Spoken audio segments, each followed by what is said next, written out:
Hey guys, welcome back to Hellstormwargaming, welcome back to the channel. If you are a regular, then this is unusual content for you, but if you are new, then this is brand new content, and thank you very much for tuning in. Today we are very lucky to be able to review the brand new Disciples of Tzeentch Chaos Battletome for Warhammer Age of Sigmar.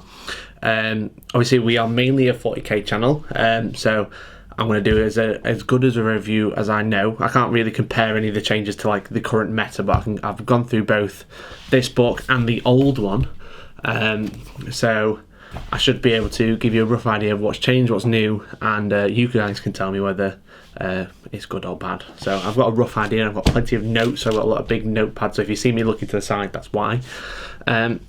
But massive shout out to Games Workshop for sending in this book. It's really, really cool of them to basically kickstart us to start doing Warhammer Age of Sigmar content. We have done a couple of battle reports already, but we are planning on doing more. And we're all painting armies. Like we've already got Toby and Dan have already got a couple of armies already. I'm painting Bone Reapers, but now I also want to paint these guys because these are super cool and they are absolutely super pretty. So if you are watching on the release weekend, you'll know that Carriage and Overlords are also out. I don't know why I did that.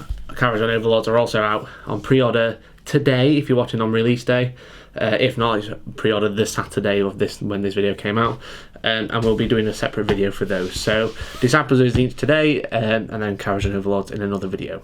So without further ado, let's go straight into it. So I have read this book. I had my wonderful girlfriend read this book to me whilst we were driving around because she's been moving house and stuff like that, so she was reading all about it. So it's a super nice book. It's a lot better in terms of quality than the old one.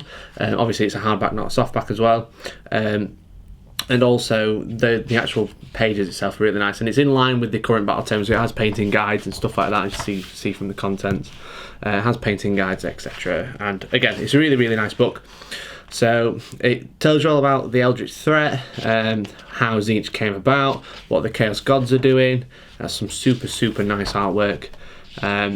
So this is all about the Chaos Gods and the Great Game, and how the Great Horn Rat fits in, but also how Slash was captured. It might have been Tzeentch overall. And then it tells you about the Crystal Labyrinth, where he lives. This is his house. It's very pretty, as you see. It's great at this time of year. This is about the domain of the cults. This is the Spiral Crux, and stuff like the Ether War, which is the war between Tzeentch and the Caradrons, because they're infiltrating because they've found that they think there's some hearty loot there or something like that. So it's really cool. It tells you all about what they've been doing, how they fight a hell of a lot of Stormcast Eternals, as you can imagine, because Tzeentch is always trying to slow down Sigmar and stuff. And then you got this guy who looks absolutely awesome. There's a little story about him.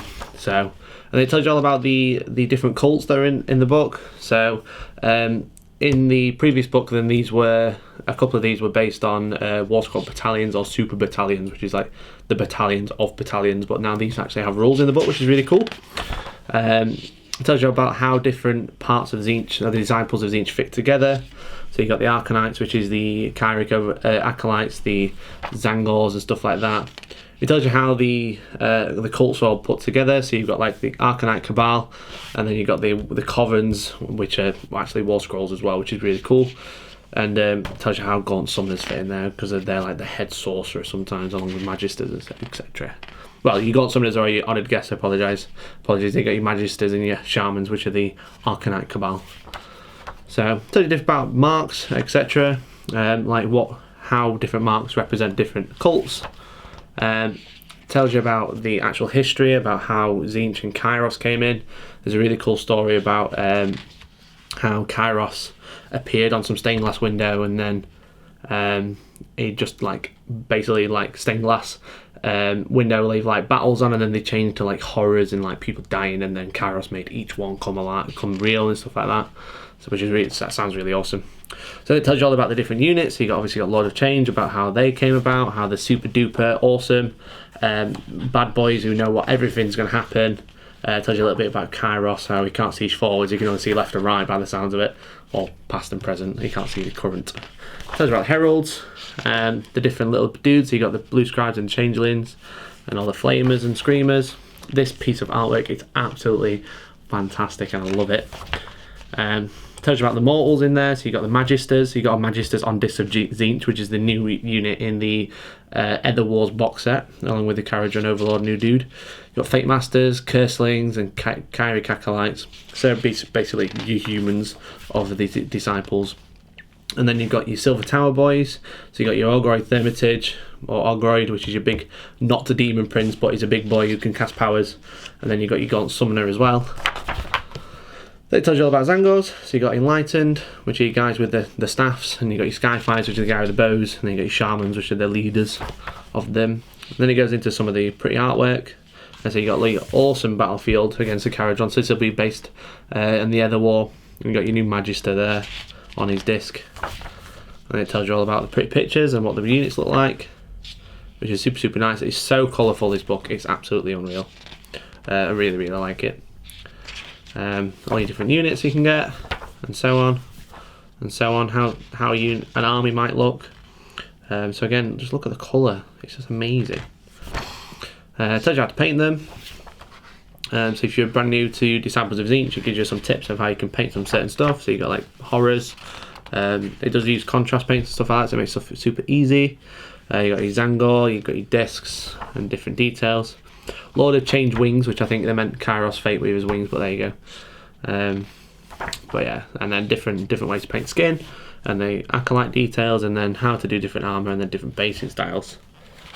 And then it gets into the bit that everyone actually cares about, which are the rules. So I'm going to go through each section of the rules. It's probably going to be broken up a little bit because I said I'm using notes. So I'm going to do a quick gloss over of my notes, and then I'm going to talk about actual rules itself. So we'll go through that.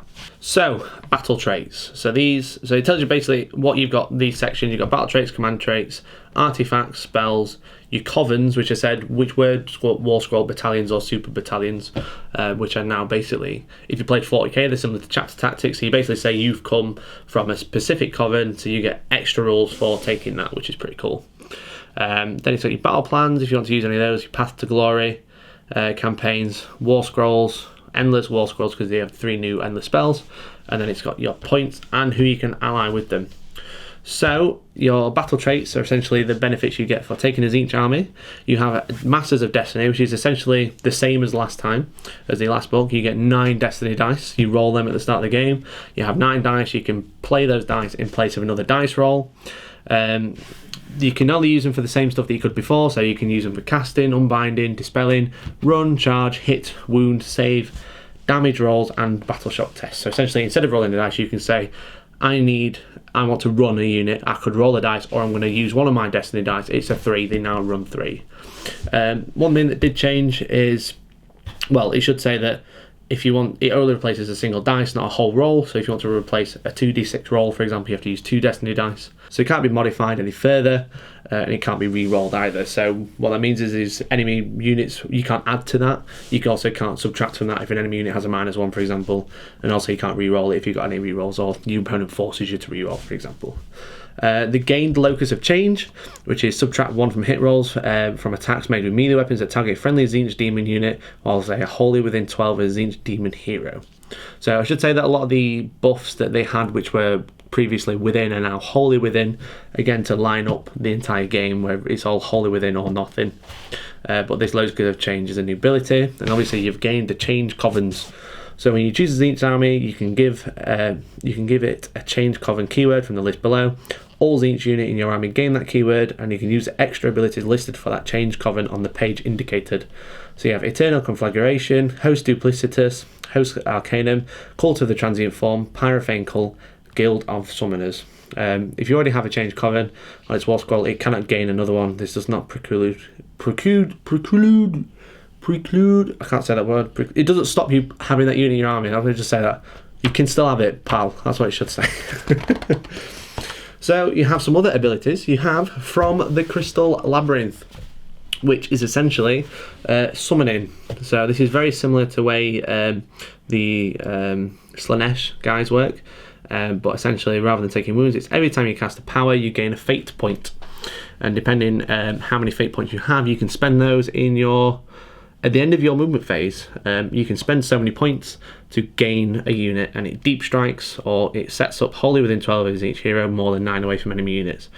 So obviously it's at the end of the movement phase, it can't move any further, but you have a fate point cost for each type of unit.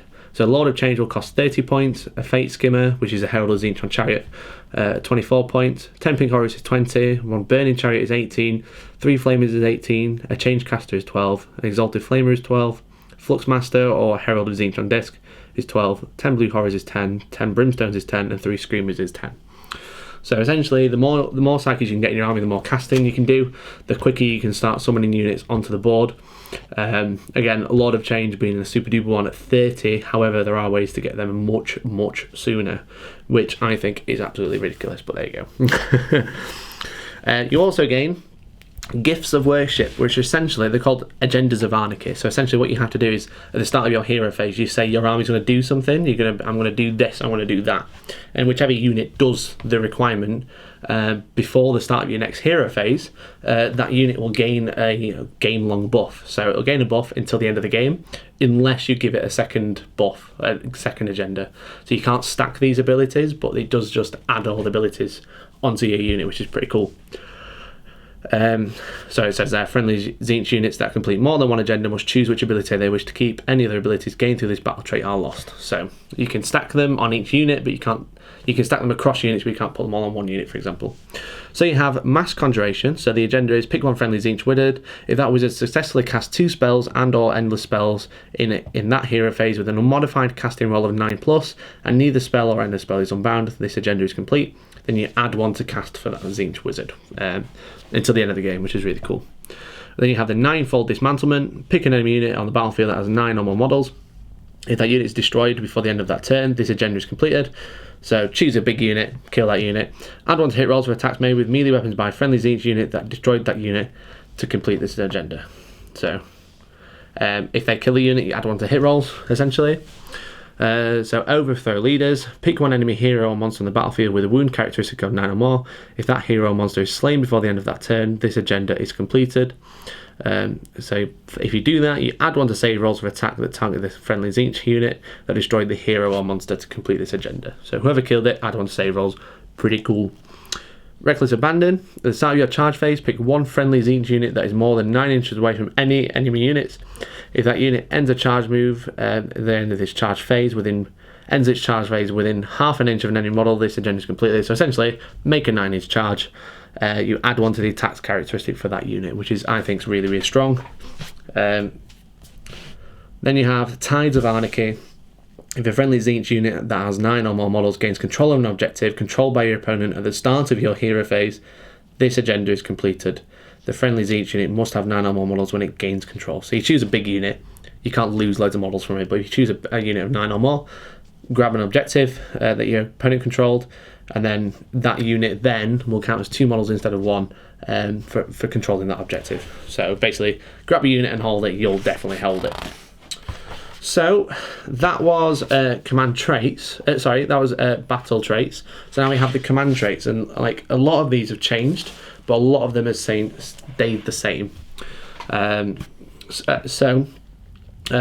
Arcanites and Tzeentch Demons both have Arch Sorcerer, Nexus of Fate, and Magical Supremacy.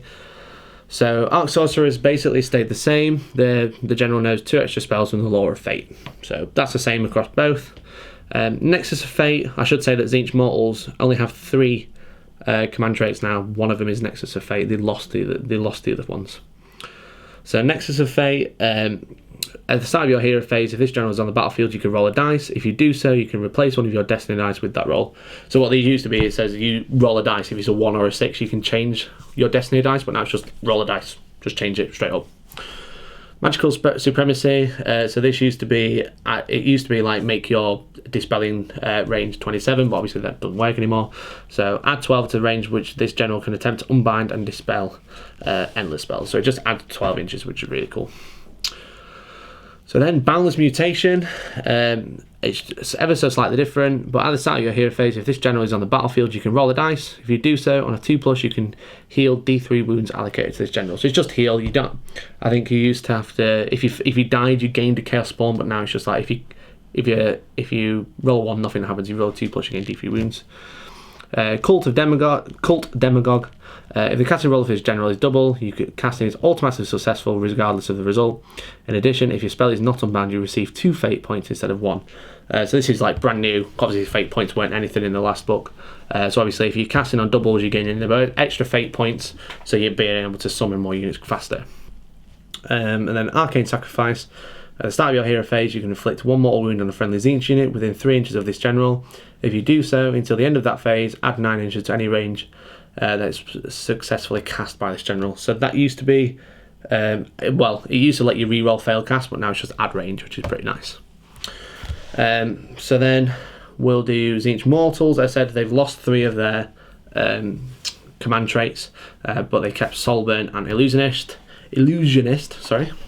Soulburn, if an unmodified hit roll for an attack made by a melee weapon is a 6, that attack inflicts 1 mortal wound in addition to any damage. So that is exactly the same, except for it's not unmodified now.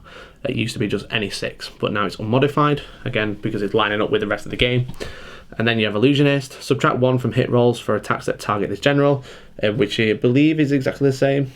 Oh no, so it's straight -1 rather than just in shooting, so it's melee weapons and range weapons, which is pretty nice.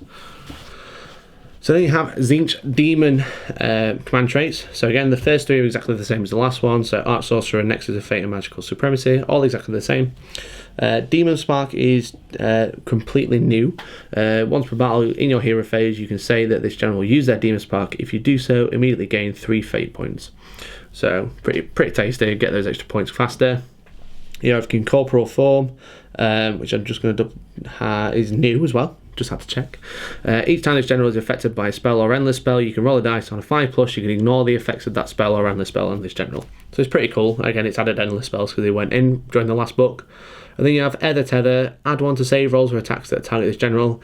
And it used to be just reroll 1s, I believe. Yeah, so it's brand new. So it used to be reroll 1s, but now it's add 1, which is pretty nice. Then we have the Artifacts of Power, which all have the same names, but most of them have changed. So you have the Wicked Shard for the affected artifacts. So these are Tzeentch Mortal Heroes. Pick one of the bearer's melee weapons. You can reroll wound rolls of 1 made with that weapon. It used to be able to, have an ability where it lets you reroll all wounds, but now it doesn't. It's just reroll 1 straight up. The Change Blade. Pick one of the bearer's melee weapons. Each time an enemy hero is slain by attacks made with this weapon, after all the bearer attacks have been resolved, and before removing the slain model, you can add 1 Tzeentch Chaos Spawn to your army. Set up the Tzeentch Chaos Spawn within 1 inch of the slain hero. So it's the same as before, essentially. However, the Chaos Spawn can now act as normal, whereas before it basically said it can't do anything to your next turn. So it could then, if it was within 3 inches of an enemy, I suppose it could fight, which would be pretty cool. You have the Nexus Staff, which is brand new ability. Once a battle in your hero phase, you can pick 1 endless spell within 9 inches of the bearer. If you do so, that endless spell is dispelled, which is pretty cool. Time Slip Pendant, I believe, is the same. Once per battle in the combat phase, you say the bearer will enter a time slip. If you do so, the bearer can fight for a second time. So just fight twice, which is nice. Demon Heart, which is brand new. Brand new. If I'm saying brand new, it's because it's a new ability compared to what it used to be. Once a battle at the start of the combat phase, before the player picks any units to fight, you can say the bearer will unleash the power of their Demon Heart. If you do so, pick 1 unit within 1 inch of the bearer. That unit suffers 3 mortal wounds. Which is cool. Just like bam, 3 mortal wounds before you do anything, which would be nice. Especially if they charge something that's on its last legs.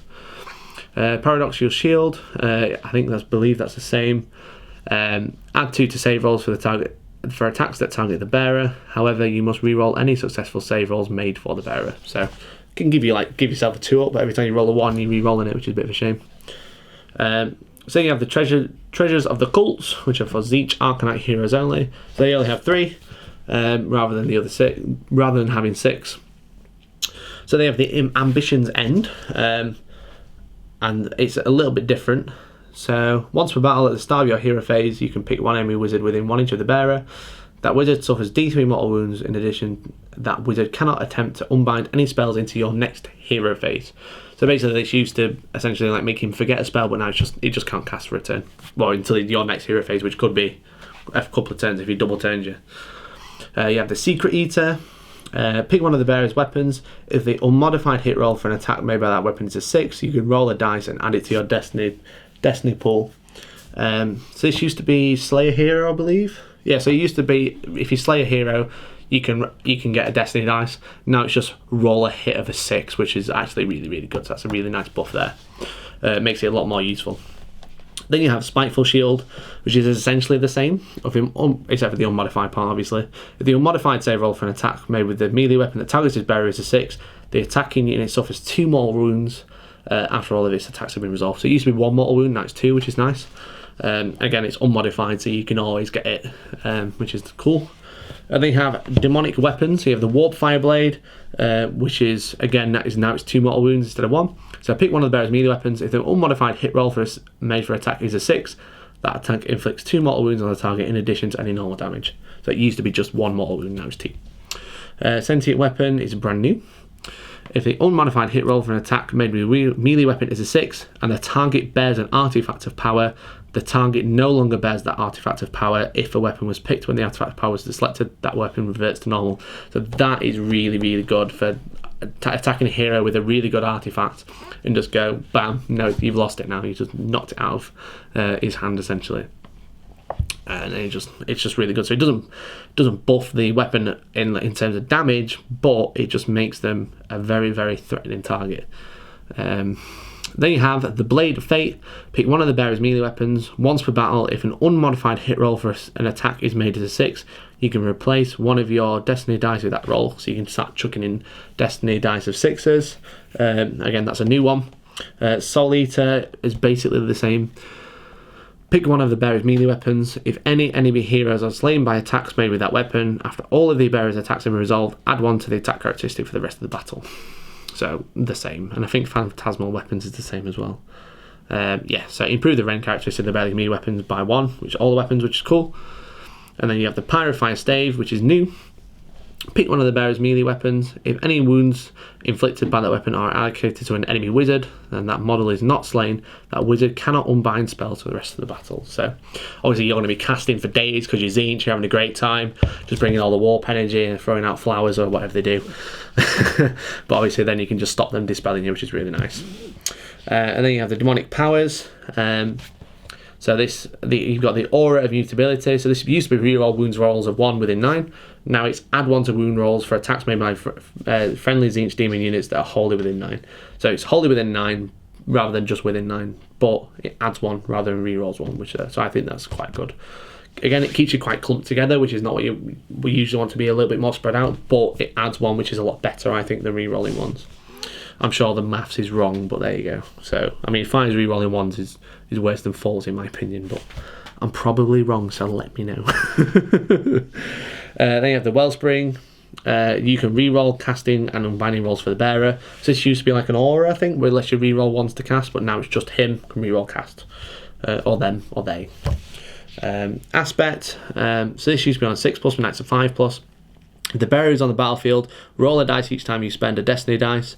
On a 5+, you can roll a dice and add it to your Destiny dice. So that's it. So basically, every time you use one of the 5+, you get 1 back, which is cool.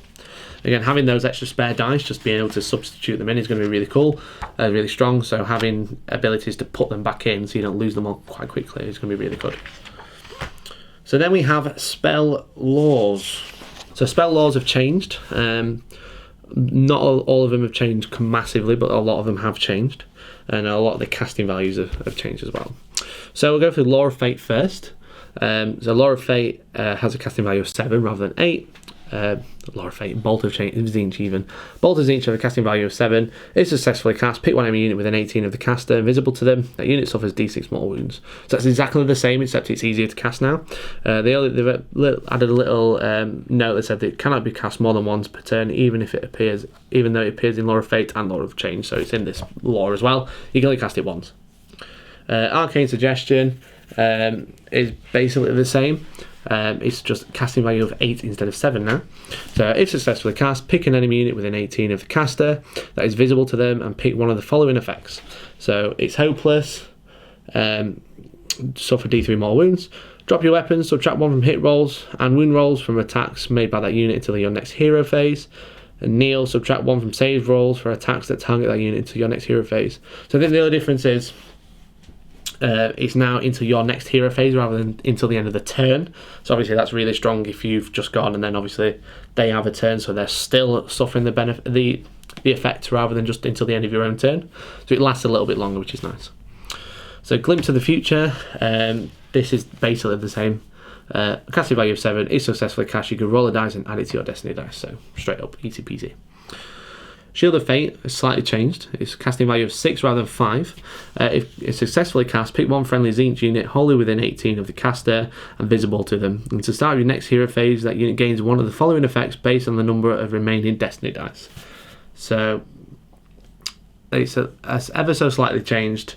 The 4 to 6 and 7 to 9 are better in my opinion, because it used to be 1 to 3 reroll saves of 1 from attacks that target the unit, which is cool. I think 4 to 6 used to be reroll saves of 1 and 2. Now it's just straight up reroll saves. And then 7 to 9, you can reroll a dice each time that unit is affected by a spell or endless spell. On a 4+, ignore the effects of that spell or endless spell on that unit. In addition, you can reroll save rolls for attacks that target that unit. So obviously those final two, the higher two, are a lot better than they used to be, which is really, really nice. And then Infusion is essentially the same. Infusion Arcanum has a casting value of 5. If it's successfully cast, add 1 to hit and wound rolls for attacks made by the caster until your next hero phase, which is really good. And then you have Treacherous Bond, which is only casting value of 5 rather than 6. And it goes off on a 3+ rather than 2+. But the effect is, if successfully cast, pick one friendly Tzeentch mortal unit wholly within 9 of the caster and visible to them. Until your next hero phase, roll a dice before you allocate any wounds or mortal wounds to the caster. On a 3+, you must allocate those wounds or mortal wounds to a friendly unit instead. So the difference is the ranges of how they work. So it used to be choose a unit within 18 and then any models within 9 can take the wounds. Now it's a unit wholly within 9 can take the wounds, and it's only on a 3+ rather than a 2+. Then you have the Law of Change. So you have Bolt of Tzeentch, which is exactly the same as just gone over. Treason of Tzeentch has completely changed. It has a casting value of 5. It's successfully cast, pick one enemy unit within 18 of the caster and visible to them. Roll a number of dice equal to the number of models in that unit. For each roll of a 6, the unit suffers 1 mortal wound. If any enemy units that are slain by the spell, subtract 1 from hit rolls made by that unit to your next hero phase. So that's a really, really strong power against a big blob of like gits or something like that. Like a big unit of 40, just cast this, just like rolling all of the dice you own to try and do mortal wounds. And then if you kill just 1, then you subtract 1 from hit rolls, so it just nerfs them, which is really cool. So Arcane Transformation has a casting value of 6, which has come down, but the effects are slightly changed. They're no longer game length buffs. They are only till your next hero phase. So choose a unit, choose a hero within 18. Until your next hero phase, you can either add 1 to that move and bravery characteristics, or add 1 to the attack characteristics of one of his melee weapons. So it's like it's a short-term buff, but it means you can use it multiple times and use it in different areas. So then you have Unchecked Mutation. So this used to be a never-ending power that just absolutely obliterated units if you can roll 5s. But now it has a casting value of 6. If successfully cast, pick one enemy unit within 18 of the caster and visible. That unit suffers D3 mortal wounds, which is the same effect. So what it used to do is now you roll a 5. If you roll a 5 or a 6, it takes a mortal wound and then keep going. Now it's just, if you kill a model on a 3+, that unit suffers D3 mortal wounds and then it ends. So it's just 2 D3 mortal wounds essentially, rather than being a never-ending. And then Fold Reality is basically the same. It has a casting value of 7. If successfully cast, pick one friendly Tzeentch demon unit wholly within 18 of the caster and visible, and roll a dice. On a 1, that unit is destroyed. On a 2+, you can return a number of slain models equal to that roll to that unit, and then it tells you how to set the models up, which it didn't used to. So basically says you can't set up within 3 inches of an enemy unit unless you're already in combat. So Tzeentch's Firestorm, which is really, really good. I think it's a really strong power. It's just hard to get off. So Tzeentch Firestorm has casting value of 9. If successfully cast, pick one enemy unit within 18 inches of the caster and that is visible, and roll 9 dice. For each roll of a 6, that unit suffers D3 mortal wounds, which I think is really, really strong, to be honest. I think it's a really good power. So then, before we get into the battalions, we have the covens. So basically, as I said at the start of the battle traits, you can say that your army is a certain coven and it gains different traits. So there are 6. We have Eternal Conflagration, Host Duplicitous, Host Arcanum, a Cult of Transient Form, Pyrofane Cult, and Guild of Summoners. So I think A lot of these have their own place. There's one that really stands out to me just purely because of how crazy it is. But that is the last one, so we'll go over that last. So we have internal configuration. So, but these guys are basically the fire boys, are all about the flames and etc. Improve the range characteristics of friendly eternal conflagration units, warp flame, billowing warp flame, and magical flame missile weapons by 1. So that's pretty good. And then the command ability for this one, if you can use the command ability in your shooting phase. If you do so, pick one friendly eternal conflagration demon unit wholly within 12 of a friendly eternal conflagration demon hero. If an unmodified hit roll for any attack made by that unit's warp flame, billowing warp flame, or magical flames missile weapon is a 6, subtract 2 from the bravery characteristic of that target until the end of that battle round. A unit cannot benefit from this command ability more than once per turn. So essentially, make your fire better and also very scary. Command trait: an eternal conflagration general must have this command trait instead of one listed. Subtract coruscated flames. Subtract 1 from hit rolls for attacks made with missile weapons that target friendly eternal conflagration demon units wholly within 12 of this general. So makes your nice little bubble. -1 to hit, which is pretty cool. And then they have an artifact. So the first artifact that you have to take this one before you take any others. Shroud of Warp Flame. Roll the dice each time you allocate a wound or mortal wound inflicted by melee weapons of the bearer. On a 3+, the attacking unit suffers 1 mortal wound. So there's a lot about like flame spite and stuff like that. Making fire really good, making it really scary, and then making it attack people, and then shrouding them in also in fire. So if you just bring a lighter, you'll probably be fine with these dudes. And then you have the Host Duplicitous. So these guys, enemy units within 3 inches of Host Duplicitous cannot retreat, which is pretty cool. So locks them in combat. The command ability, you can use command ability once per battle. Immediately after a friendly Host Duplicitous Horus of Tzeentch unit is destroyed, if you do use this command ability, roll a dice. On a 5+, a new identical unit to the one that was destroyed is added to your army. Set the unit up wholly within 12 inches of a Host Duplicitous hero and more than 9 inches away from enemy units. So it's a pretty decent command ability, you get a free unit back. The general must have this command trait, so you can reroll casting and unbinding rolls for friendly Host Duplicitous demon wizards while they are wholly within 9 of the general. And the artifact they have is Brand of the Split Demon, so add 1 to save rolls for attacks that target the bearer. So basically bring some stuff back. They're really tricks here, they'll never stop when they just keep splitting. So then you have the Host's Arcanum. So the thieves of all things arcane. Once per turn in the 1st, 3rd and 5th battle round, when a friendly Host Arcanum wizard attempts to unbind a spell, the spell is automatically unbound. So, which is really, really strong if you're against another casting or wizard heavy army. Just like, oh, it's turn 1, I don't have to roll, you just can't cast. Which is really good. As long as you're in range, obviously, and you've got enough dispellers. You just be like, you can't cast this turn, and I can. Their command ability is Entourage of Sky Sharks. These guys love riding around on screamers. They just like go surfing every summer, which is really nice. Use a command ability in your hero phase. If you do so, pick one friendly Host Arcanum Screamers of Tzeentch unit wholly within 12 of a friendly Host Arcanum hero. Until your next hero phase, add 1 to save rolls for attacks that target that unit. In addition, until your next hero phase, improve the rend characteristic of that unit's lamprey bite by 1. And you can't do that more than once. So it's basically like, make those screamers over there, they're really good now. Then the command trait is Spell Hunters. After armies have been set up before the first battle round begins, D3 Host Arcanum units can move up to 6. So essentially just spam screamers with these boys, and you'll have a great time. And they can just move up to 6 inches, which is cool. So if you know you're going first, you can be really aggressive. If you know you're going second, you can pull them back and be more defensive. Artifact of Power, the Fanged Circlet. Once per battle at the start of your hero phase, you can add 1 unit of 6 Screamers of Tzeentch to your army. Set them up wholly within 9 inches of the bearer and more than 9 inches away.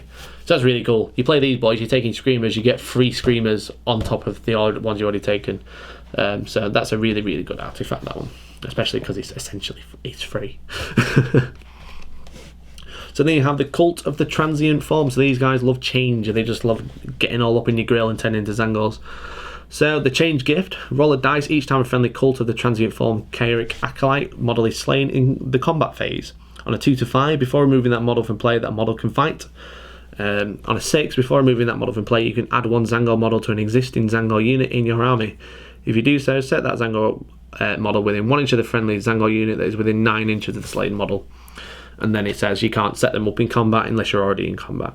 So basically just like every time you kill one, it's like, oh look, there's a Zangor, or they just keep hitting you on the way down.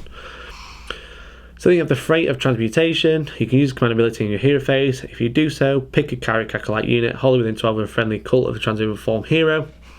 Until your next hero phase, each time a Carrick Acolyte model from that unit is slain, add 1 from the dice roll from that unit's change gift ability. So essentially, if you use this command ability, then none of them will do nothing. They will always fight, but on a 5+, you can get the Zangor into your army, which is nice. Command trait, again, it must have this command trait instead of the other one. Add 2 to bravery characteristic for Cult of Transform units which are within 12 inches of this general, so it makes your Carrick Acolytes less likely to run away. And then the Artifact of Power, add 1 to the bearer's wound characteristic. So I think this, like you look at this one, then you look at the Fang Circlet, that gives you a free unit of Screamers. You're like, okay, we lost out here, but we do get 3 Zangors, but we don't get 6 Screamers just appearing out of nowhere. So they're all right. It depends what sort of army you're running. It's just like the command trait and artifacts are much worse than some of the other ones. The Pyrophane Cult. These have a little coin, which is very nice. It's very spiky in your pocket though. Looks like something from Legend of Zelda. So Arrows of Tzeentch. Add 1 to hit rolls for attacks made with Sorcerous Bolts by friendly Pyrophane Carrick Acolyte units. In addition, at the end of your shooting phase, roll a dice for each enemy that suffered any wounds inflicted by attacks made by the Sorcerous Bolts. On a 5+, that unit suffers D3 more wounds. That's pretty decent if you're spamming Carrick Acolytes and you just like keep zapping them. The command ability is called Immolate. You can use this command ability in your shooting phase. If you do so, pick 1 friendly Pyrophane Cult Carrick Acolyte unit wholly within 12 of a friendly Pyrophane Cult hero. You know how difficult it is to read out all of these words repeatedly. You can reroll wound rolls for attacks made by that unit until the end of that phase, which is really good. So again, it's just buffing up the Carrick Acolyte shooting abilities. The command trait, Shrouded in Unnatural Flame, subtract 1 from hit rolls at attacks that targets this general made with missile weapons. I read that in the wrong order, but subtract 1 from hit rolls in the shooting phase, essentially, from shooting weapons. The Artifact of Power is a Chain Fire Amulet. If the unmodified hit roll for an attack made with a missile weapon by the bearer is a 6, that attacks inflict D3 mortal wounds on the target and the attack sequence ends. So take a guy with a gun or a missile weapon and he can just do mortal wounds as well. So then the Guild of the Summoners, which I think is one of the strongest early game, because their ability is not army wide, but if your army has the Guild of Summoners keyword, your fate points can only be used to summon Lord of Change units. Instead of a fate point cost of 30, a Guild Summoner's Lord of Change costs 9 fate points to summon for the first time, 18 fate points for the second time, and 30 each time thereafter the rest of the battle.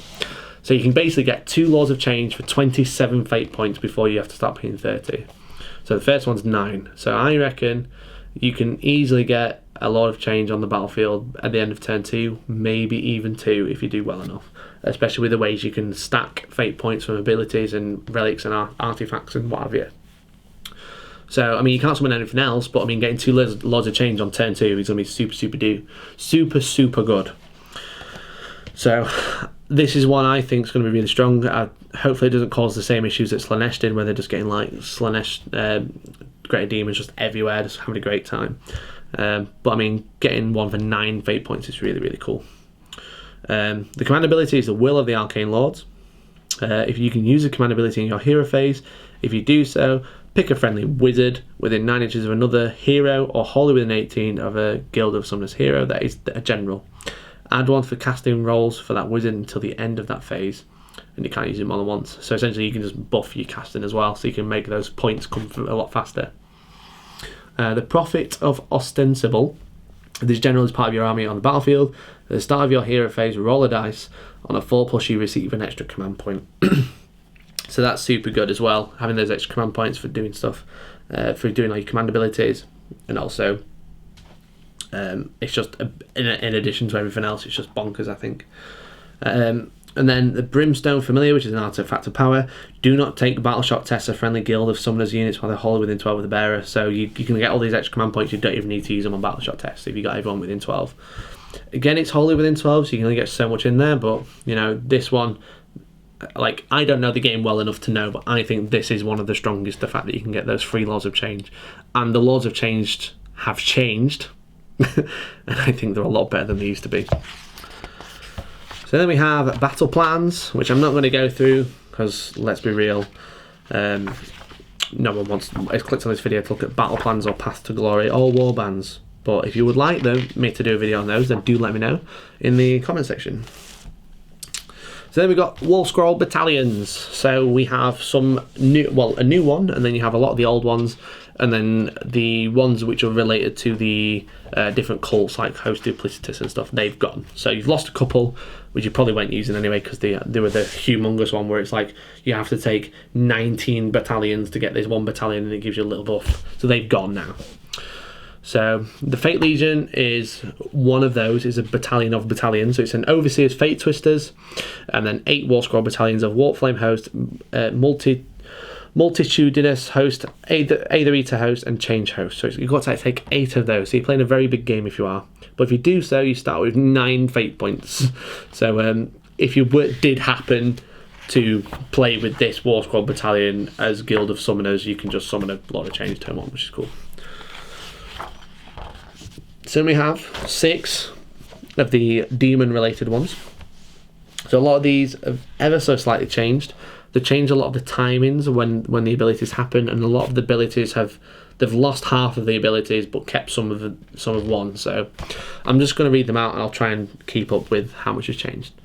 So Warflame Host, which is 1 unit of Exalted Flamers, and then 3 to 8 units of Exalted Flamers, and Burning Chariots. So it used to be just any amount, but now it's 3 to 8. At the end of the charge phase, roll a dice for each enemy unit within 9 inches of any friendly units from battalion. On a 6, that unit suffers D3 mortal wounds. This used to be done in the hero phase, and that's the end of the charge phase, which is really good. You have the Multitudinous Host. This used to add D3 models back to your units, now it's only D3, so it did take a bit of a nerf. So you got Change Caster, and then 8 units of Horrors of Tzeentch. At the start of your hero phase, you can return D3 slain Horrors of Tzeentch models to each friendly Horror of Tzeentch unit from this battalion. So you roll separately for each unit. Like, they don't do this in 40k. I love that they just add little notes like that so you know exactly what they mean. So then you have the Aether Eater Host. Now, I think this used to be, if you have so many units in the battalion still alive, then 1 unit of Skimmers can dispel. But now any unit of Skimmers can dispel, which is really cool. If a friendly unit from the battalion successfully combines a spell in that hero phase, you can immediately heal D3 wounds allocated to that unit. In addition, 1 friendly Scream unit from this battalion can attempt to unbind 1 spell in the hero phase. So I think it used to be, if you've got 9 units still alive, then 1 unit of Screamers can cast dispel. Now it's just any one. So that's a Fate Skimmer but a Fate Skimmer is now the Burning Chariot, essentially. And then 3 to 8 units of Blue Skies, Fate Skimmers, Flux Masters, which are your Heralds of Tzeentch, and then Screamers. So then you have the Change Host, which I believe is quite common in competitive play a long time ago. It's a lot of change now, so you don't swap units anymore. It's made up of 1 lot of change and then 8 units of Horror Heroes, Exalted Flamers, Horrors of Tzeentch, Flamers of Tzeentch, Screamers of Tzeentch, and Burning Chariots. So at the start of your hero phase, if a lot of change from this battalion is your general and is on the battlefield, you can pick 2 other friendly units from this battalion and remove them from the battlefield.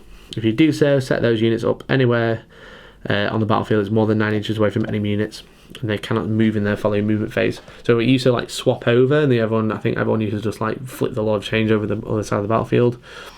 Now you can't do that. It's 2 other friendly units. So 2 units can basically appear anywhere, but they don't swap. But also the Lord of Change himself can, as far as I'm understanding. So the Overseer's Fate Twisters has been nerfed a little bit. So at the start of your hero phase, if 1 or more friendly units from this battalion are on the field, you can roll a dice and add it to your destiny dice. In addition, at the start of your hero phase, if a lot of change to this battalion is on the battlefield, you can re-roll 1 of your destiny dice.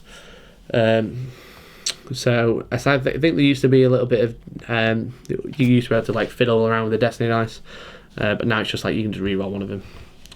Then Omniscient Oracles, you can re-roll. This is Kairos Fate Weaver and 3 laws of change. You can re-roll hit, wound, and save rolls of 1 for friendly units from this battalion. That took a little bit of a nerf because now you can't re-roll run and charge rolls. It's just hit, wound, and save rolls of 1. Then we have the Arcanite Cult.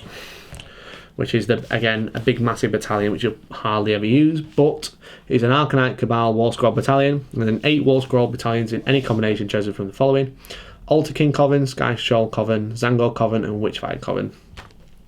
If your army includes a battalion, instead of rolling 9 dice for Masters of Destiny battle trait, which is your Destiny dice, you can choose the values of 6 of the Destiny dice and then roll the remaining 3. So this, I mean, if you do use this, then awesome. It did receive a buff. It's now choose 6 rather than 3 of your Destiny dice. I think that's all about what's changed. And what they did lose is they kept that, and that got better, but they lost the bravery buff, because I think it used to buff every unit's bravery by 1, but now it doesn't. So then you have 5 War Scroll battalions. You have the Arcanite Cabal, which again was in the old one, but it's got a new ability. After armies have been set up before the first battle round begins, pick one friendly model from this battalion for the rest of the battle. Each time you spend a Destiny dice to replace a dice roll for that model, roll a dice. On a 2+, you can replace one of your remaining Destiny dice with that roll. So it's not too bad. That's made up of 3 to 9 units of Fate Master, Magister as a keyword, and then Zangor Shaman, because obviously you have the new Magister on disc in here. Then you have the Altar King Coven. This is basically the same. It's 1 unit of Kyric Acolytes, 1 unit of Zangors, and a unit of Skyfires. At the end of the charge phase, roll a dice for each enemy unit within 3 inches of a friendly unit from this battalion. On a 6, that unit suffers D3 mortal wounds. In addition, if any models are slain by this ability before removing the first slain model, you can add 1 Zangor model to an existing Zangor unit from your army, and then it tells you how to add them up. It's got to be within 9 inches of the slain model. You have the Witchfire Coven, so that's 3 units of Kyric Acolytes and 1 unit of Zangor Enlightened. Once per turn, in your hero phase, you can pick 1 friendly Kyric Acolyte unit from his battalion that unit can shoot, which is essentially the same. It's just like, it used to say it can shoot with the Sorcerer's Bolt, so example, it just shoots. The Sky Shoal Coven, which is 2 units of Zangor Enlightened on discs of Tzeentch and 2 units of Skyfires. So this has a new ability, it's Diving from the Skies. After a friendly unit from the battalion has made a normal move, you can pick one enemy unit that has models passed across by this. Any models from that friendly unit, roll a dice on a 2+. You take D3 mortal wounds. So essentially, it's got the Screamer ability. If you fly over something, you just stab it on the way past. And then you have the Zangor Coven. They lost the wound buff, I think. They kept Pride of the Gorkin. At the start of the hero phase, you can pick 1 friendly unit from this battalion that is within 3 inches of an enemy unit. That unit can shoot or fight. So that's 2 units of Zangors, 2 units of Zangor Enlightened, and 2 units of Skyfires. So it's not too bad. I mean, if you take his spamming Skyfires, which are still quite expensive, then you can shoot twice with them, or you can fight again, which is cool. So then we have the War Scrolls. So these are the actual units. I'm not going to go through each individual change, but I've basically wrote down whether I think it is a buff, or it's the same, or it's been nerfed, and we'll go over all their abilities. So you've got the Lord of Change. I think this guy has been buffed because he's gained loads of abilities. So obviously you have the Staff of Tzeentch, which is wounds on a 1+, which I think is awesome. You've got the Rod of Sorcery, which is the shoot attack and stuff like that. So wounds 14, 4+ save, and obviously a degrading profile for everything for move, staff, what the staff wounds on, and Infernal Gateway, which is his power. So is Mastery of Magic. When this model makes a casting, unbinding, or dispelling roll, you can change the lowest d6 to match the highest d6, which is really, really good, I think. Especially when you've got Destiny dice, you've got a 5, you can just be like, I'm going to cast, and one of them is going to be a 5, and the other one is also going to be a 5, because why not? Spell Eater, again, a really strong ability. Once per turn in your hero phase, you can pick 1 endless spell within 18 inches of this model. That endless spell is dispelled, so it just straight up turns off endless spells. And then Spell Thief, if this model successfully unbinds an enemy spell with an unbinding roll of a 9+, this model can attempt to cast that spell if it's possible for it to do so for the rest of the battle. So essentially, you start unbinding with this guy, he's just going to steal those spells straight up. So they are like 3 new abilities, I believe. I didn't see Master of Magic and obviously the Spell Eater. But the fact that he eats a spell and doesn't even suffer any damage for it, which is amazing. He can cast 2 and unbind 2. He knows Arcane Bolt, Mystic Shield, and Infernal Gateway. Infernal Gateway has a casting value of 7. If successfully cast, pick 1 enemy unit within 18 of the caster that is visible to him and roll 9 dice. That unit suffers 1 mortal wound for each roll that is equal to or greater than the Infernal Gateway value shown on the damage table. So that starts at a 3+, which I think is really good. Then he has a new command ability called Beacon of Sorcery. You use this command ability at the start of your hero phase. If you do so, pick one friendly model with this command ability. Until your next hero phase, you can add one to the casting and binding rolls for friendly Tzeentch demon wizards while they're wholly within 18 inches of that model. So that's a huge buff, and you can add one to cast for all for casting and binding. And obviously when he's got the Mastery of Magic, he's buffing himself as well. So just absolutely crazy. Then you have Kairos Fateweaver, which is very similar to the Lord Change. He has all of the same buffs. It doesn't have Spell Thief, actually. I apologise. So he has Mastery of Magic and Spell Eater. Then he has the Oracle of Eternity, and essentially, once per battle, he has a free Destiny dice. So, once per battle, in either player's turn, if this model is on the battlefield, you can replace a single dice from one of the following dice rolls with a result of your choice. So he has his own version of Destiny dice, but you get to choose exactly what it's going to be. And it's got the same rules. So Kairos can cast 3 and unbind 3. He knows Arcane Bolt, Mystic Shield, and Gift of Change. In addition, if he's got any casters within 18 inches of him, he knows those spells as well, if he can cast them. So he has Gift of Change, a casting value of 8. If successfully cast, pick one enemy unit within 18 inches of the caster and visible to them. The unit suffers a number of mortal wounds equal to the Gift of Change value shown on the damage table. If any models were slain by the spell, before removing the first slain model, you can add a Chaos Spawn to your army and set it up within 3. So that starts at 6 mortal wounds, which is really good. He's a little bit slower. He's exactly the same speed as normal Lord of Change. So he can't steal spells, but I mean, he steals all the guys around him. So you put a couple of these together, Lord of Change is just absolutely like murking spells and just like taking them himself, and then Kairos Fateweaver's also knowing those spells, so we can cast them as well, which is really cool. So I believe both of those units got buffed. So then you have the Gaunt Summoner. So this has been brought in line with the Slaves to Darkness updated datasheet. So he's a hell of a lot more points, but he can bring on a unit of 10 Pink Horrors, 10 Bloodletters, 10 Plague Bearers, 10 Demonettes, or 6 Furies. So he's got Chain Staff, which is just 3s and 4s and D3 damage, and then he has that's his little shooty weapon. Then he has a Warp Tongue Blade, which is the one he's stabbing into his book. If you make a wound roll with a Warp Tongue Blade on a 6, obviously unmodified, that attack inflicts D6 mortal wounds on the target, and the attack sequence ends. That's really good. I mean, it's only one attack, but if you roll 6 to wound, mortal wounds. He can cast 2 and dispel 2.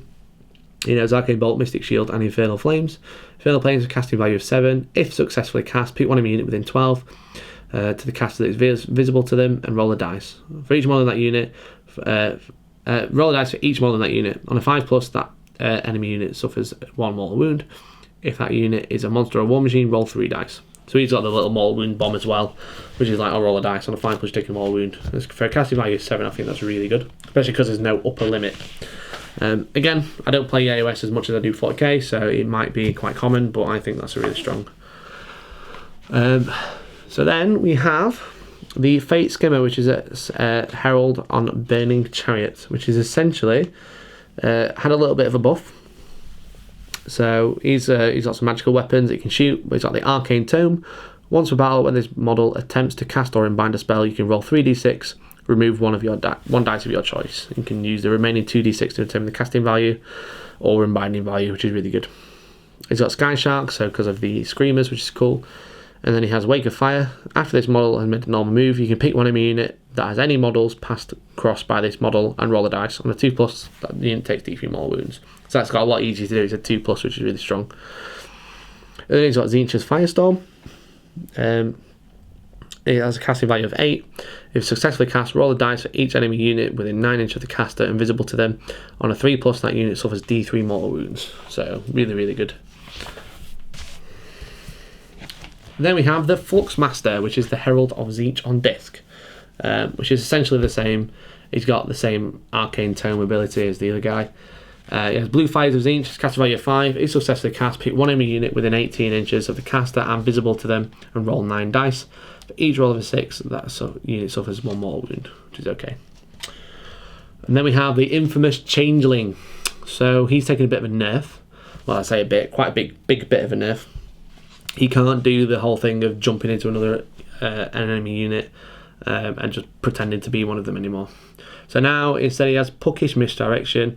In each enemy hero phase, you can pick one enemy unit within 9 inches of the model. If you do so, until your next hero phase, subtract 1 from hit rolls for attacks made by that unit, and half the attack characteristics. So essentially, you choose a unit and just slows them down.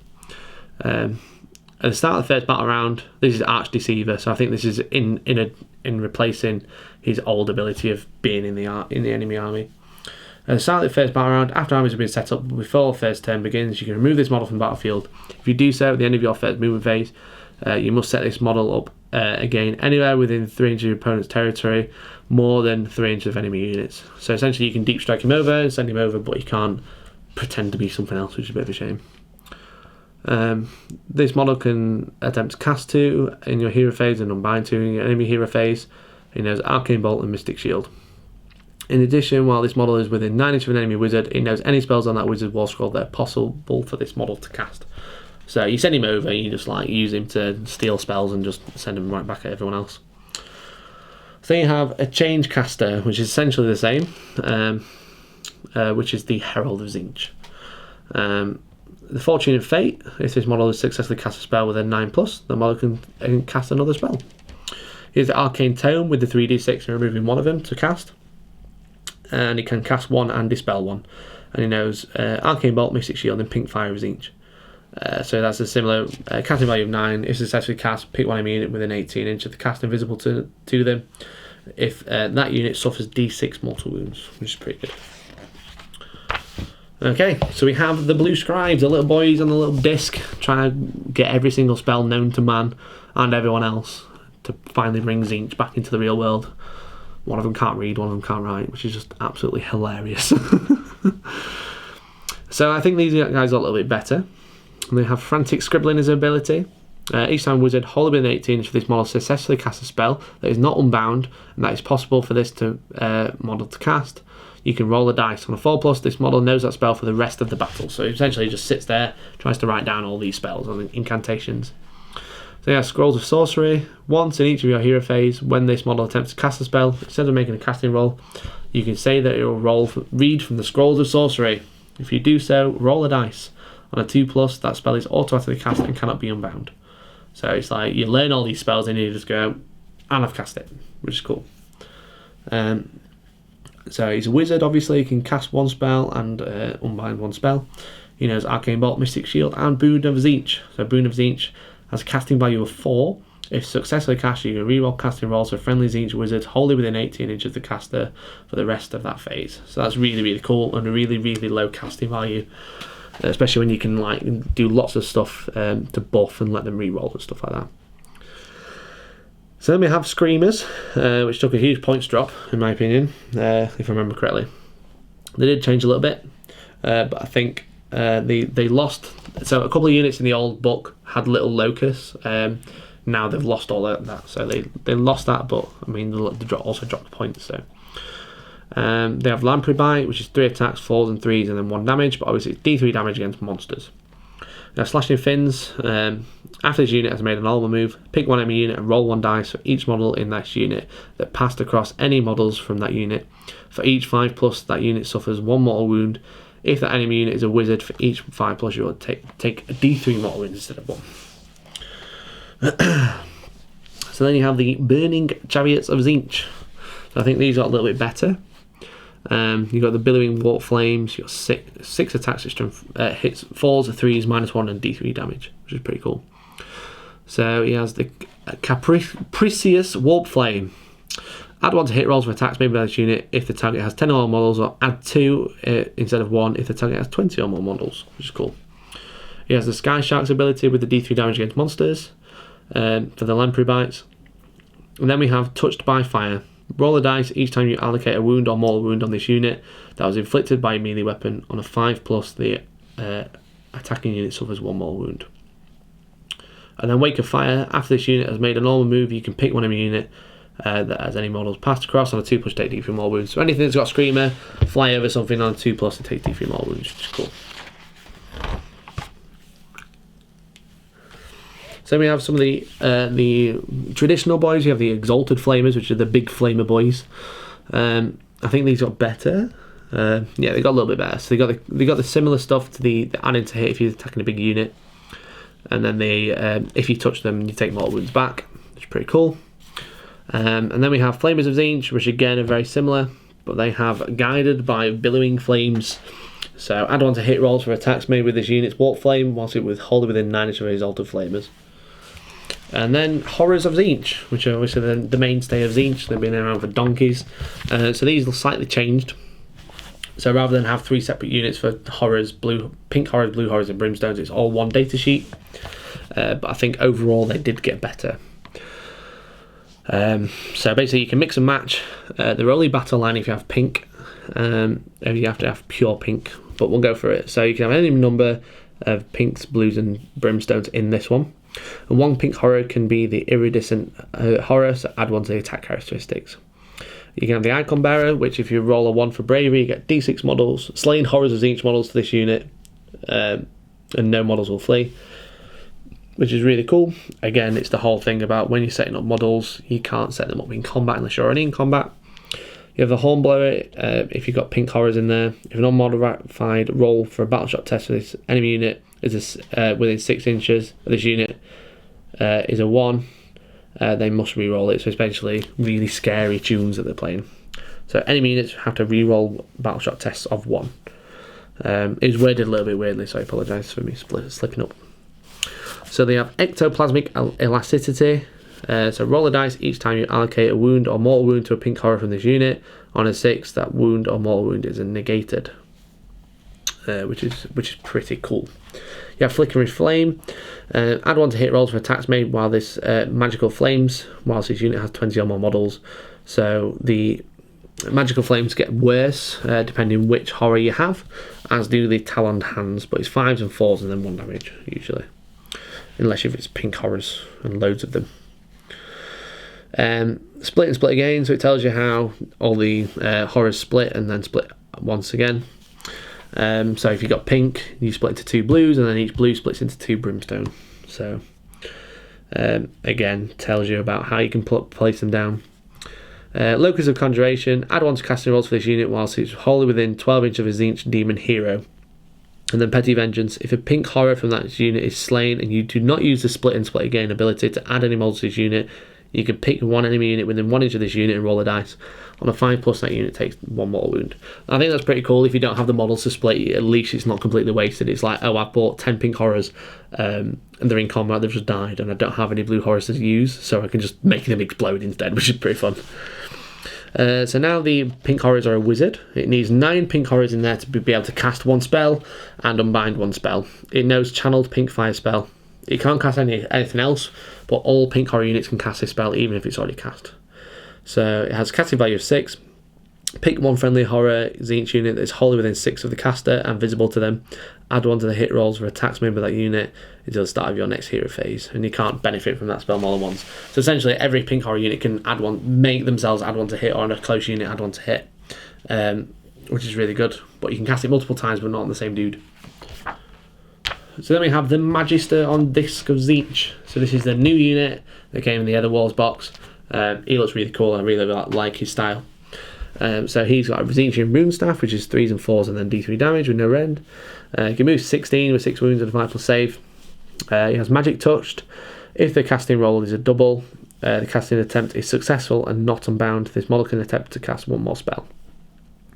If it does so, and the extra casting roll is a double, the spell automatically fails, and the model is slain, which is pretty cool. If a friendly Magister is slain by this effect, roll a dice before removing the model. On the 2+, you add a Chaos Spawn instead, so he just blows his head off with too much magic. And then the Magister not on disc has a similar ability. So he has Bolt of Change, casting value 7. If successfully cast, pick 1 enemy unit within 18 inches of the caster and visible. That unit suffers D3 mortal wounds. If any models were slain by this spell before removing the first slain model, you can add 1 Tzeentch Chaos Spawn to your army. So if I you, I'll buy some Chaos Spawns because you're going to get loads of free ones. So yeah, so then he's got the Warp Steel Sword, which 4s and 4s and 1 damage, and the Teeth and Horns from the disc, which is D3 attacks, 4s and 3s, -1 and D3 damage. So the Magister, the other one is basically exactly the same. He has 1 less wound, he can't fly, he doesn't move 16, he moves 6, and he doesn't have the extra attacks from the Teeth and Horns. So then you have the Curse Lane, which is really cool. He's got a guy on his shoulder. He likes to talk to him. So he's changed a little bit, I think. Let me just double check. No, it's exactly the same. Pretty much. So he has the Disruptor of the Arcane, so he can reroll unbinding and dispelling rolls for this model. He's the Vessel of Chaos. So if he successfully unbinds a spell it's possible for it to cast, it can immediately cast that spell back. If you cast it, it cannot be unbound, which is cool. And he can cast 2 and unbind 2 in each turn. Arcane Bolt, Mystic Shield, and Glean Magic. Glean Magic has a casting value of 3. That's so low. If successfully cast, pick one enemy wizard within 24 of the cast invisible to them. Pick one spell from that wizard war scroll that is possible for this model to cast and roll a dice. On a 3+, the caster knows that spell for the rest of the battle. So you can basically just steal spells and then cast them back at everybody, which is really cool. Then you have 2 new wall scrolls, which might already be out, but they're new to the book anyway. You have the Eyes of the Nine and the Vortimis, the All-Seeing. So these are the guys from Shadespire or Warhammer Underworlds. So Eyes of the Nine, you have a random unit of Navia and Torosh. It's 4 models. Navia and Torosh are each armed with Curse Blade, Sorcerer's Bolt, and Arcanite Shield. Kacharik is armed with the Savage Great Blade and Vicious Beak, and the Blue Horror is armed with Magical Flames and Talon Hands.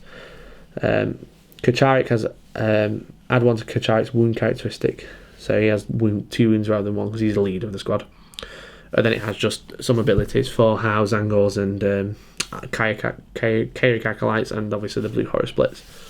So that's just like a little random unit, which is pretty cool. Then you have that Vortimis, the All-Seeing. You must take these together, which is lines up with how some of the other Battletomes do it now. So he has a Rune Staff, and they can shoot, and it can also fight in combat. His Magic Touch, again, which is the same as the Magisters, so he can, if he rolls a double, he can cast another power, but if he rolls another double, then he gets a Chaos Spawn instead. He can cast 1 spell, which is Sorcerer's Insight, which has a casting value of 5. If successfully cast, you can receive 1 extra command point.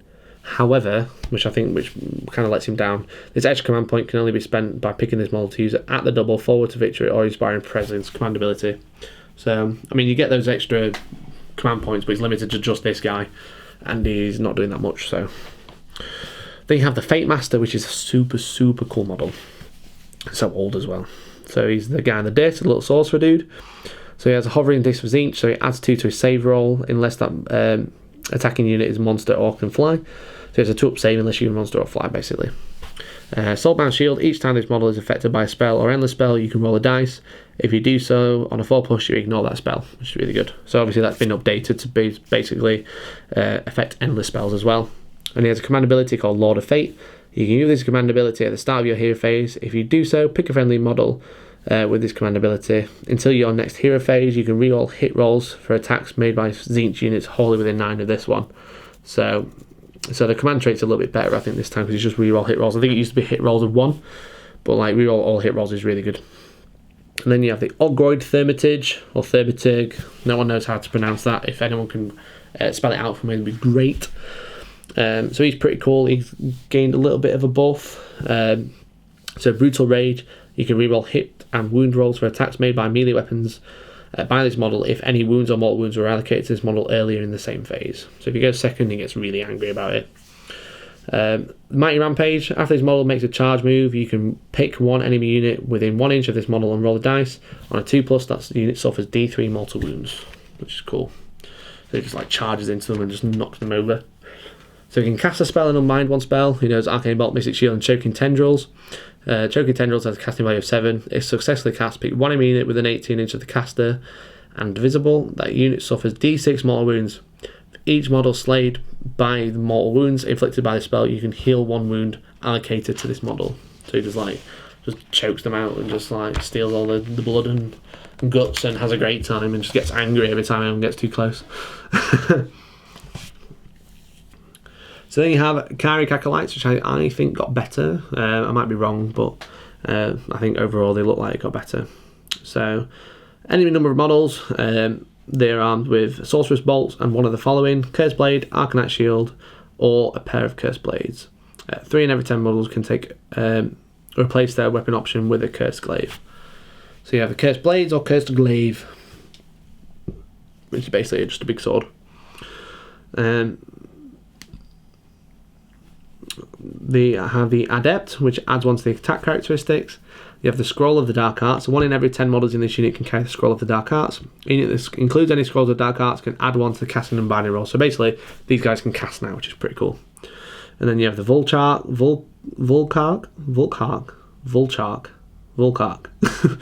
1 in every 10 models in this unit can be accompanied with a Volcark. If an enemy wizard successfully casts a spell within 18 inches of a friendly unit that contains any Volcarks,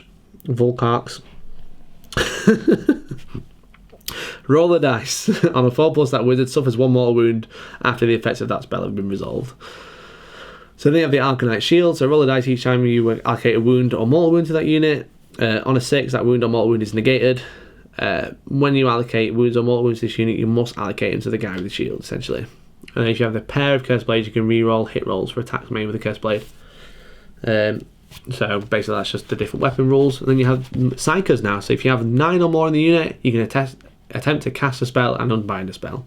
It only knows Jitol's sorcery spell. It cannot attempt to cast any other spell other than that, but any number of Carrick Acolytes can cast this spell. So it's similar to Horrors. They know this spell, everyone can cast it, but they can't cast anything else. It has a casting value of 6. If successfully cast, pick 1 friendly Carrick Acolyte unit hold within 9 inches of the caster until your next hero phase. Improve the rend characteristic of that unit. Sorcerer's Bolt's attacks by 1. And you can't benefit from that more than once. So Sorcerer's Bolt is 18 inch, 1 attack, 4s and 3s and no rend, but obviously you can add 1 rend. Obviously if you're mixing this with the different cults, then you can make those Sorcerer's Bolts better and shoot twice and stuff like that, so having a great time. Skyfires are basically the same season, guys. The Zangors on disc with bows.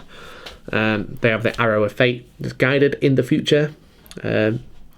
You can reroll hit wound rerolls for attacks that are made by this unit if no enemy units within 3 inches of this unit have already attacked or fought in that phase. So they're about the future, and the other guys are about the past. So Judgment from Afar, which is exactly the same, except for the unmodified part. If an unmodified hit roll for an attack made with an Arrow of Fate is a 6, that attack inflicts D3 mortal wounds on the target, and the attack sequence ends. So again, it's basically the same. Does D3 mortal wounds if you roll a 6 to hit, but it's unmodified now. And then you have the Tzeentch Chaos Spawn, which is basically the same, except it gained the word Tzeentch. So it's this particular Chaos Spawn.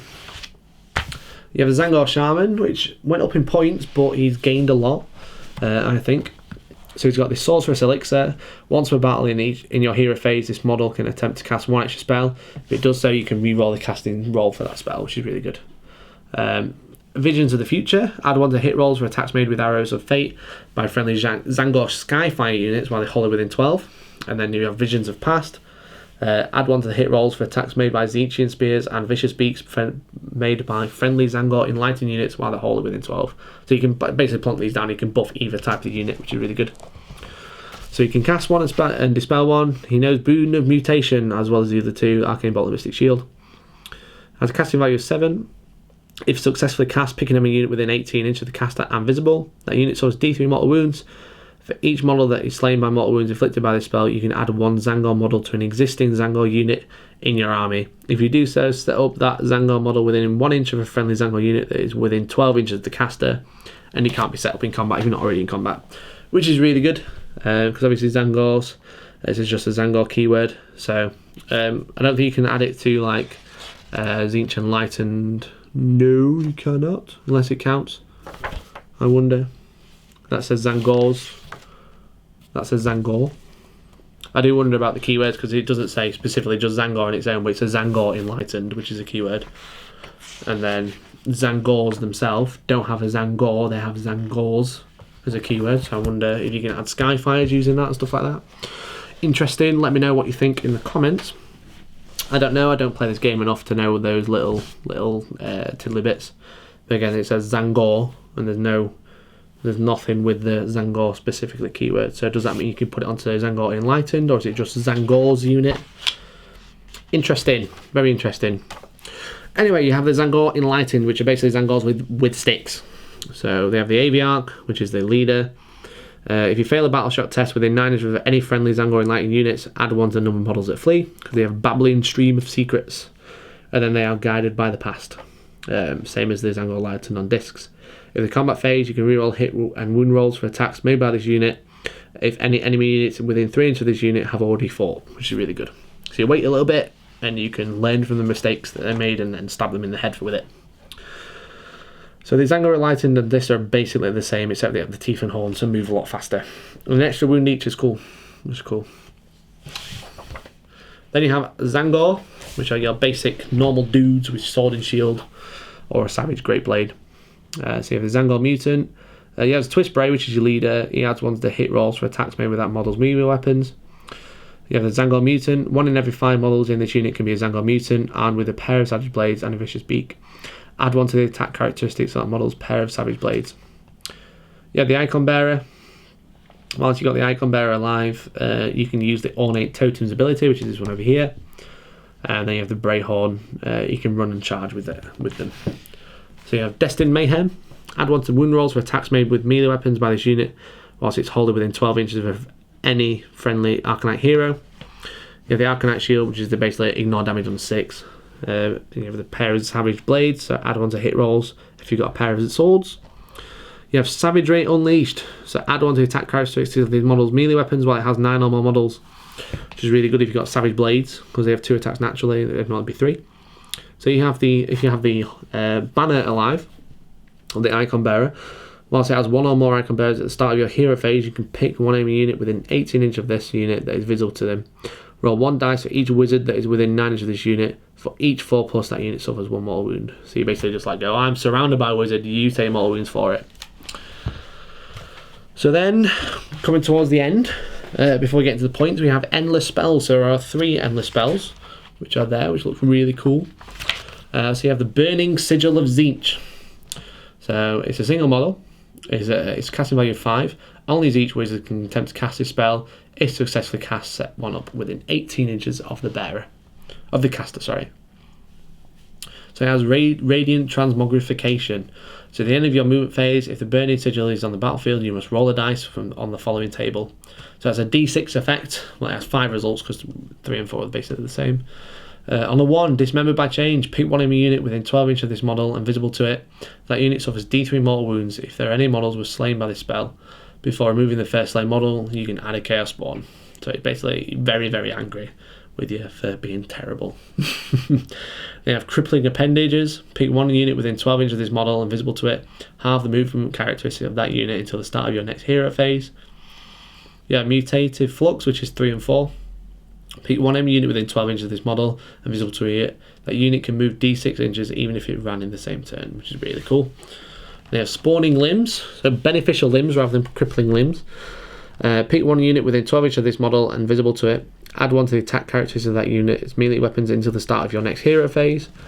And then you have Shifting Aura, so pick 1 unit within 12 inches of this model and visible to it. Subtract 1 from the hit rolls for attacks that target that unit until the start of next hero phase. So essentially you keep this near yourself, don't roll a 1 and a 2, use some Destiny. Oh, you can't use Destiny? Nice, right, that's interesting. But it'll start getting annoyed with you if you roll badly, basically. Otherwise it'll be really happy with you. So then you have Tome of the Eyes, which is this book. That's the sigil. And then you got the Tome of the Eyes, which is the book. So some of the Tome of the Eyes are casting value of 5. You set it up within 1 inch of the caster. As long as the Tome of the Eyes is on the battlefield, the caster and the Tome of the Eyes are treated as one single model in the caster's army that uses the caster's war scroll as well as the endless spell rules. The Tome of the Eyes must remain 1 inch of the caster. If the caster is slain, then the Tome of the Eyes is immediately dispelled and removed from play along with the caster. So you have the Parchment Curse, which is a casting value of 8. Only the caster of the Tome of the Eyes can attempt to cast this spell. So which means if you've got Fate Weaver or Lord of Chains nearby, then they can't cast it. It's successfully cast, pick 1 enemy unit within 18 inches of the caster that is visible to them and roll a dice. On a 3+, that unit suffers D3 mortal wounds. In addition, for each model that is slain by mortal wounds inflicted by this spell, subtract 1 from the bravery characteristic for the rest of the battle. So you can keep spamming the spell, it's quite hard to cast, but keep doing a couple of wounds and then reduce their bravery to nothing if you wanted to. If the Tome of the Eyes is on the battlefield, you could reroll casting rolls for the caster, which is really strong. So obviously they're re-rolling those casts now. And then in addition, if an unmodified casting roll for a spell attempted by the caster is a 2 or a 12, that spell is automatically cast regardless of result and cannot be unbound. However, the caster suffers D3 mortal wounds after the effects of that spell have been resolved. So you accidentally roll badly or really well, you take D3 mortal wounds, but you can't be dispelled either, which is really good. So So then you have the demonic simulacrum, which is the heads. The heads, we'll call it the demonic heads. So this is a predatory spell. It moves 9 inches and can fly. It has a casting value of 7. Only Tzeentch wizard can cast it, and you can set them up within 12 of the caster. It obviously immediately makes a move when you summon it. So it has snapping jaws. After its model is moved, roll 9 dice for the closest other unit within 6 inches. So obviously it won't do it to itself. If more than one unit is equally close, the player that moves this model can choose which unit to roll the 9 dice for. For each 5+, that unit suffers 1 mortal wound. If that unit is a wizard, it suffers 1 mortal wound on a 4+ instead. So I think that's probably the weakest one of the three, but it's alright if you've got it. So pitch battle profiles. So quite a lot's changed. I've made notes of how much they've changed by. And then obviously, but I think this lines up with the fact that they've changed a lot of the units as well. A lot of them have been buffed and nerfed. So we have Horrors of Tzeentch. Well, what I should say is there's no unit discounts in this anymore, so everything is just straight up cost. You don't get a discount for taking multiple of the same unit. So you got Horrors of Tzeentch. So they're 200 points. It's 10 to 20. But it starts as pink, so pinks are 200, so they've gone up 20 points. Blues have gone up 10 because they only cost 100 now, and then Brimstones cost 60, but they've stayed the same. So then you have Carrick Acolytes. They've gone up 20 because they're 10 to 30 and 100 points, and they are battle line. Then you have Zangors, which are the same, but you lose the discount, so they're 180 for 10 up to a unit of 30. You have the Blue Scribes, which are 120, so they've gone down 20. You have the Change Caster, who's 110, so he's gone down 30. The Changeling is 120, so he's gone down 60, but obviously he's a brand new unit essentially. The Curselinger stayed the same at 160. The Fate Master stayed the same at 120. The Fate Skimmer, the Herald of Tzeentch on Burning Chariot, is 140, so he's gone down 60, which is quite a lot. The Flux Master, or the guy on disc, the Herald on disc, has gone down to 10, so he's 130. Not down to 10, he's gone down 10. The Gaunt Summoner, obviously he's got basically a brand new day sheet. He's gone up 80 points to 240, but obviously with him he brings a free unit. The Magister is 100 points, so he's gone down 40. You got the Magister on Disc of Tzeentch, which is 140. Obviously he's a brand new unit, so he doesn't have any previous points. You got the Orgoid, which is 160, so he's gone down 10. And you got the Zangor Shaman, which has gone down 10 to 150. And then you got Vortimus, the All-Seeing, and the Eyes of the Nine, which is they're 140 together, so you buy them as one. You have Kairos Fateweaver, who's gone up 20 points to 400.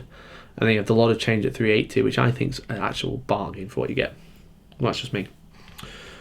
So you have the Burning Chariot, which is basically staying the same at 150. The units 1 to 3. But they are battle line if your general is a Fate Skimmer, which is pretty cool. And then you have Exalted Flamers, which have gone up 10 points to 100. They have Flamers of Tzeentch, which have gone down 20 to 120 points for 3, up to unit 12.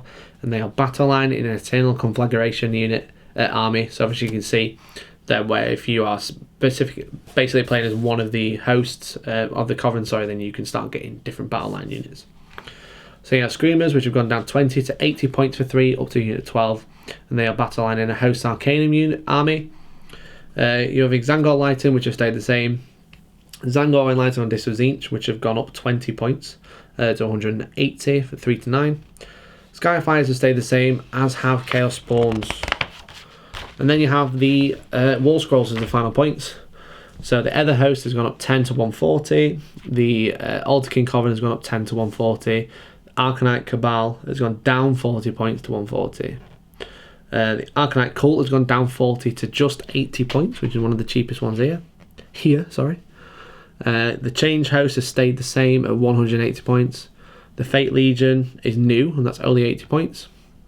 The Multitudinous Host has gone down 80 points to 160. The Omniscient Oracles has gone up 30 points to 160. The Overseer's Fate Twisters has gone up 20 points to 160. The Sky Shoal has gone up 10 to 140. The Zangor Coven has gone down 70 points to 180. And then the Warp Flame Host has gone up 40 points to 140, and the Witchfire Coven is 160, so that's gone up 40 points. I apologise, again, I've got lots of notes here so I can keep track and make sure you guys get the right point numbers. But then you've got the Burning Sigil, which is 40 points, the Tome of the Eyes, which is 40 points, and the Demonic Simulacrum, the Angry Demon Heads, which is 50 points. And then for allies, you can take Beasts of Chaos, except Nurgle, Monsters of Chaos, Slanesh, Slaves of Darkness, except Nurgle. So Tzeentch don't like Nurgle, obviously they are arch enemies in the Chaos world. And that is Disciples of Tzeentch as a run through, as a basically reading to you. But I really like the look of this book. It is super, super nice. I think it has lots and lots of play. It's a lot better than the old one, obviously. I want to say a massive thank you to Games Workshop for sending this over. I've really enjoyed reading it. Hope you guys like this style of format. If you do, then let me know. Obviously, I appreciate it's probably similar to some other people's format. There's not a lot you can do when you're doing a review. But I think this has made me really excited for Disciples of Tzeentch. I'm not just saying that. I do have a Tzeentch army that I've been meaning to build up. This is why I own this old thing, which is, I think, it's quite an old book now. It's been out a couple of years. This is the old one. But, like, there's so much that has changed in here that I think the way this army is going to be played is going to be completely different.